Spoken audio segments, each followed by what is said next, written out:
Hi guys, good morning. ඉතින් ඔයාලා ඊයේ ඉගෙන ගත්තා ඇඳේ ඉඳගෙනම නැගිට්ටට පස්සේ box breathing කරන්න සහ එහෙමම ඔයාට තියෙන දේවල් තුනකට ස්තුතිවන්ත වෙන්න කියලා නේද? එහෙනම් දැන් අද ඉගෙන ගන්න යන්නේ දෙවෙනි ටිප් එක. right?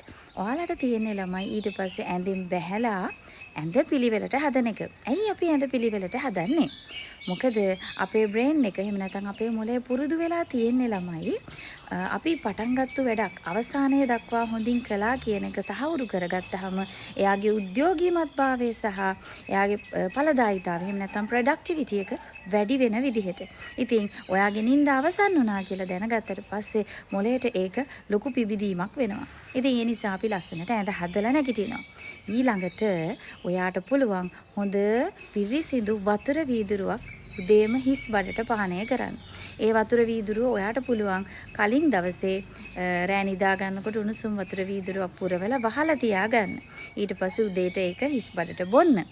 ඒ වතුර වීදුරුවට දෙහි බිංදු දෙකක් විතර එකතු කරගන්න පුළුවන් නම් තවත් හොඳයි. හැබැයි ඔයා ગેස්ට්‍රයිටිස් වගේ තියෙන කෙනෙක් නම් ඒ වැඩේ කරන්න යන්න එපා. පිරිසිදු වතුර වීදුරුව ප්‍රමාණවත්. ඉතින් එහෙනම් ඔන්න අද අලුතෙන් ඉගෙනගත්තු දේත් හෙට උදේ ඉඳලා කරන්න පටන් ගන්න ඕනේ. තේරුණා නේද? මතකයිනේ ලොකුම රහස හැම දෙයක්ම මේ උගන්නන හැම ටිප් එකක්ම කන්ටිනියස්ලි හැමදාම කරන එක. එහෙනම් හෙටත් මේ වගේ තවත් ටිප් එකකින් හම්බ වෙමු. මේ හැමදේම ප්‍රැක්ටිස් කරන්න.